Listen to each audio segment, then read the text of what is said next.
Well, the long Labor Day weekend that we are all looking forward to cannot come fast enough for Donald Trump. And so today, he took the day off. Donald Trump did nothing today.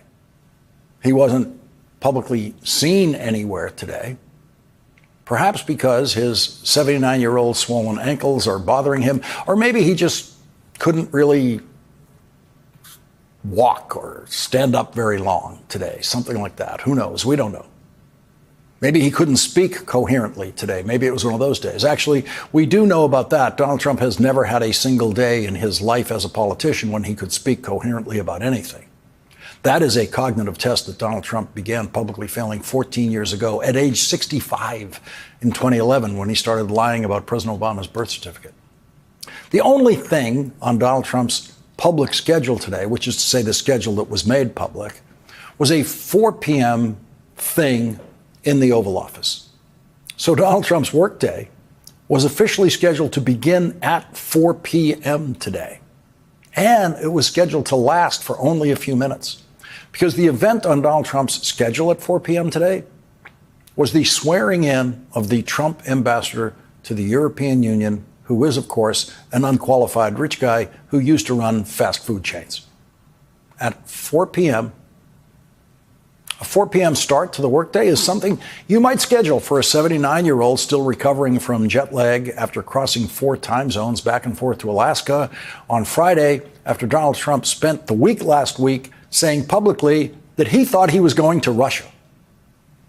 At 6:32 p.m. today, the White House released this proof-of-life photograph that appears to be Donald Trump standing deep in the background there, doing absolutely nothing, while Secretary of State Marco Rubio swears in the new ambassador.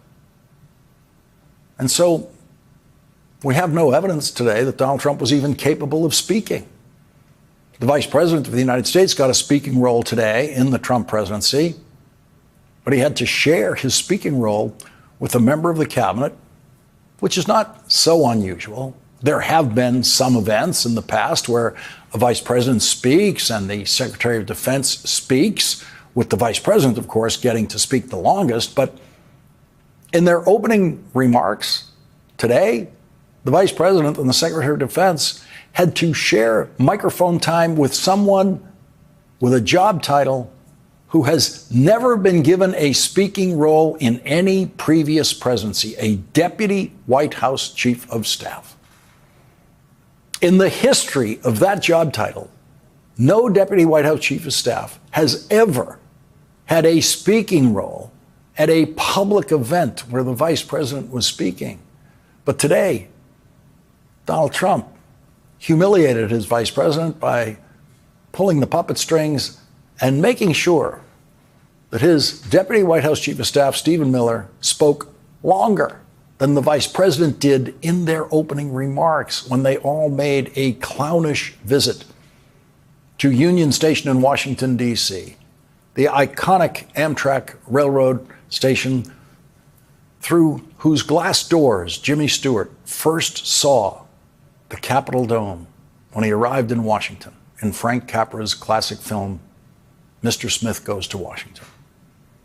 There were no soldiers in the shot when Jimmy Stewart's character, the newly appointed Senator Jefferson Smith, arrived at Union Station. And there have never been troops at Union Station in the decades of both the 20th and 21st century that I've been arriving at and departing from Union Station in Washington, D.C. I've never once seen a crime committed there. I've never once felt even slightly at risk there. I don't know anyone who has.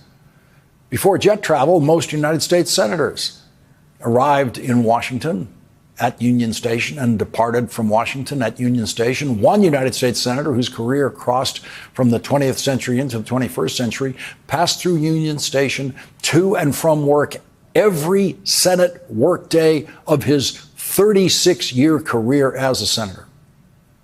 Senator Joe Biden was in a position to have security at Union Station strengthened if he thought it was necessary. For 36 years, Senator Joe Biden walked through Union Station alone to and from the Amtrak train that delivered him home to his children in Delaware every night. That Amtrak station is one of the jewels of the Amtrak system It is the home of 56 stores and restaurants, including the eyeglass shop Warby Parker, where I got these, and other shopping mall chains. It now has a Shake Shack, the fast food chain that has been surging in the Northeast in recent years. Companies like Warby Parker and Shake Shack do not locate their stores in high crime areas. They prefer to locate their stores in zero crime areas like shopping malls. And Union Station is basically a shopping mall with train tracks. Union Station is safer than the elementary schools of this country, where our children go to school every day. It's safer than the high schools of this country, where our children go to schools every day and where children are subjected to the assault weapon fire of mass murderers every year in our schools, with body counts that should be a call to action for anyone working in government. But not one Republican elected official in Washington has ever tried to stop mass murderers in our elementary schools and our high schools and colleges. They've never said, let's get the troops in there. Not one of them cares about that kind of mass murder enough to ever try to do anything about it. But J.D. Vance took his campaign for the Republican presidential nomination to Union Station today to bring Shake Shack burgers to the National Guard troops, who are foolishly now deployed to Union Station to do absolutely nothing, to stand there with the most humiliating assignment ever given to American soldiers in uniform in this country. That was the stunt of the day.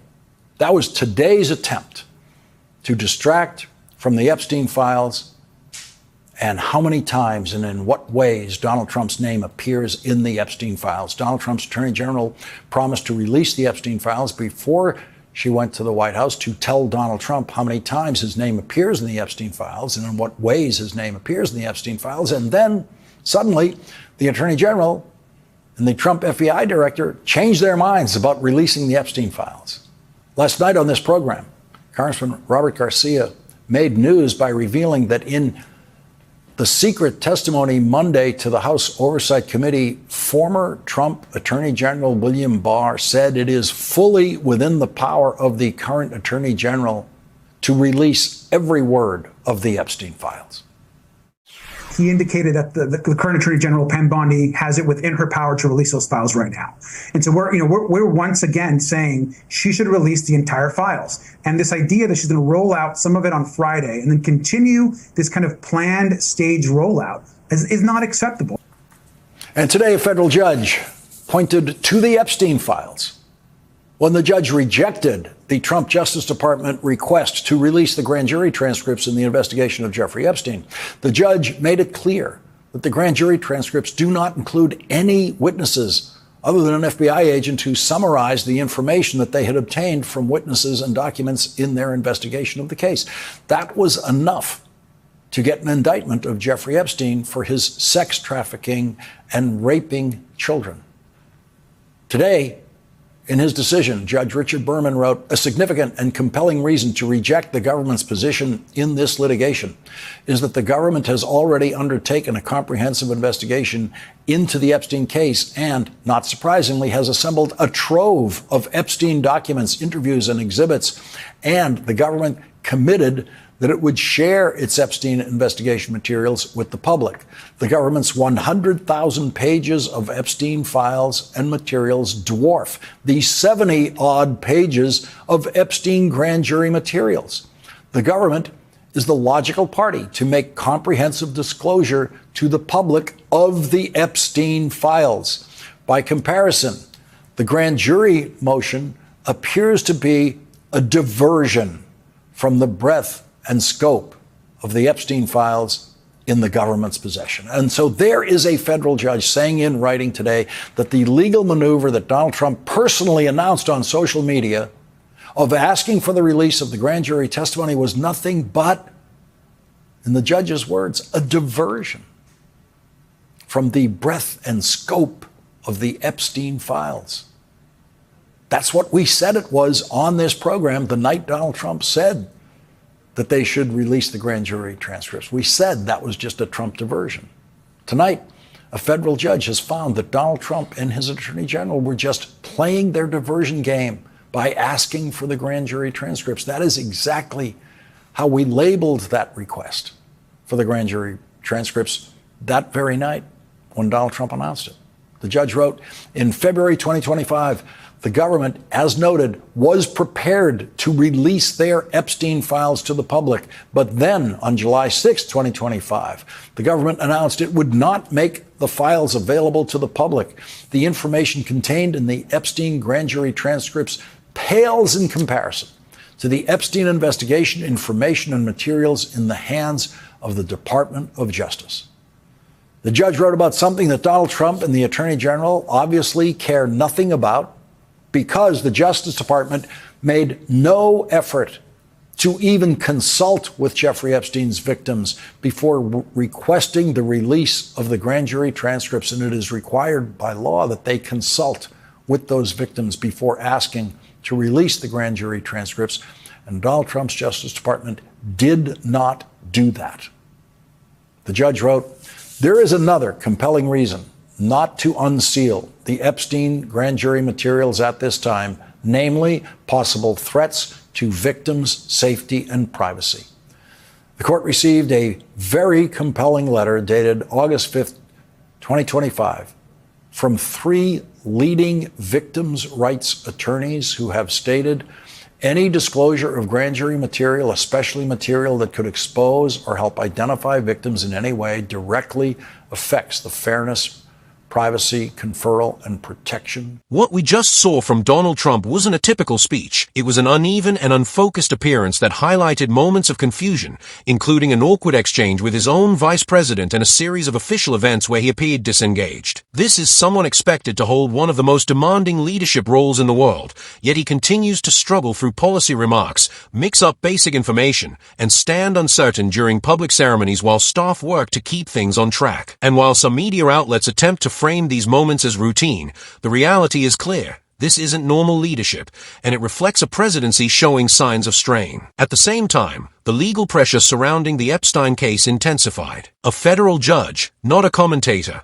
not a political opponent, criticized Trump's Justice Department for repeatedly shifting its position on the release of Epstein-related documents. Judges rarely speak bluntly, so when they do, it usually signals that something is seriously amiss. The judge questioned the DOJ's inconsistent explanations, noting that their approach appeared designed to delay or redirect public attention. Although the court didn't speculate on motive, the implications were evident. When the documents relate to one of the most significant criminal cases involving powerful individuals, any attempt to manage or stagger their release raises concerns about transparency. The judge then ordered the immediate release of the Epstein files, no delays, no selective disclosures, no procedural theatrics. The DOJ's effort to circulate selected grand jury transcripts as a distraction was rejected outright. This wasn't just a legal decision. It was a clear acknowledgement that the court recognized the broader pattern of avoidance. Meanwhile, while the DOJ focused on procedural maneuvers in a major trafficking case, the broader issue of public safety remains unaddressed. Under Republican leadership,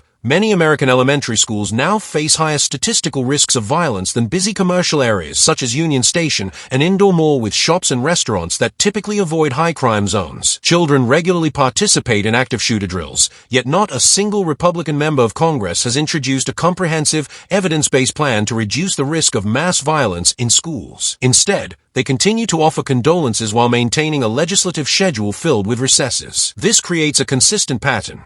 Trump struggles publicly, the Justice Department reacts defensively, judges call out irregularities, and Republican officials provide little response to the ongoing safety issues affecting American children. But with the judge's recent ruling, the usual strategy of delay and distraction failed. The diversion didn't work. Neither did the attempts to control the timeline or narrative. The expectation now is simple: release the information and let the truth stand on its own.